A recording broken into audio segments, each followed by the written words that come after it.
ChatGerry VPT Concept Interpretation of a Post-Stroke Period's Cardiovascular Stability.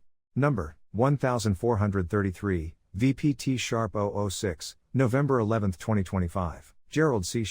EclaireMD Foundation. Category: Blood Pressure. Preface: After my hemorrhagic stroke on June 21, 2025, I entered a long period of careful self-monitoring and analysis. During these 3 months, I measured my blood pressure about 16 times per day, collecting nearly 10,000 data points using 6 biomarkers: SBP, DBP, HR, PP, MAP, and RPP. Instead of viewing these numbers separately, I used my VPT concept, or viscoplastopology, to understand how my cardiovascular system behaved as one integrated, physical and geometric structure. VPT merges 2 perspectives. One comes from viscoplastic energy, which looks at how a living system carries, stores, and releases mechanical stress. The other comes from topology, which examines the shape, stability, and contraction of multi-dimensional data. When both sides agree, the biomedical truth becomes very clear. Main findings: across this entire post-stroke period, all 6 of my cardiovascular biomarkers stayed within healthy ranges. For a 78-year-old man,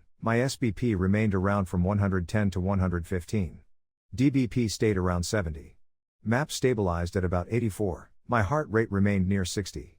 Pulse pressure dropped from my pre-stroke level of 51 down to 45, which is excellent for my age. Most importantly, my RPP value stayed between 6,600 and 7,900, with an average of 7,215. This range indicates low cardiac workload. These stable biomarker patterns allowed me to apply the VPT concept meaningfully. From the viscoplastic viewpoint, none of my biomarkers showed signs of elevated internal stress. They behaved like a system that had already passed its earlier yield point and settled into a low energy state. From the topological viewpoint, the multi-biomarker point cloud stayed tight and compact, with no divergence or instability. These 2 independent perspectives supported the same conclusion. My cardiovascular system became stable again during the post-stroke period. Implications for my stroke: because all 6 biomarkers were normal and stable, both before and after the stroke, my event could not have been caused by chronic hypertension. My long-term patterns over 16 years also confirm that I do not have chronic hypertension.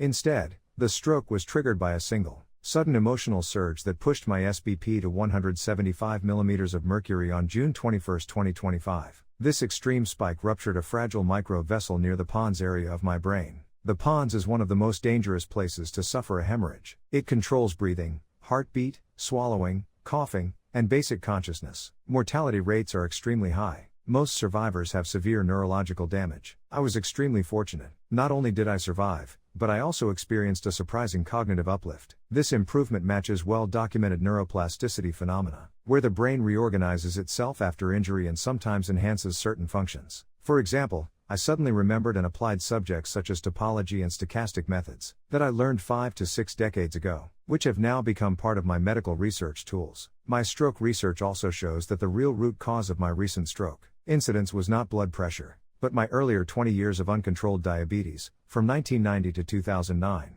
Those years contributed about 91% of the viscoplastic energy on my cerebral vessel calcification. My recent 16 years of excellent diabetes control contributed only about 9%. The long-term damage was already there. The 175 mm of mercury SBP spike was simply the final mechanical trigger. Conclusion: by interpreting SBP, DBP, PP, MAP, HR, and RPP under the VPT concept, I was able to see the entire cardiovascular system not as scattered surface numbers, but as one coherent physical and geometric structure. VMT confirmed low internal stress. TDA confirmed geometric stability. Together, they showed that my cardiovascular system entered a low stress, low entropy, and highly stable state after my stroke. VPT framework helped me understand that my stroke did not come from chronic hypertension, but from a sudden emotional surge acting on a vessel weakened long ago by diabetes. My long journey of lifestyle management has brought my cardiovascular system back into a stable equilibrium, although it took 26 years to achieve. This stability gives me confidence for the years ahead. Disclaimer: I write this paper not for fame,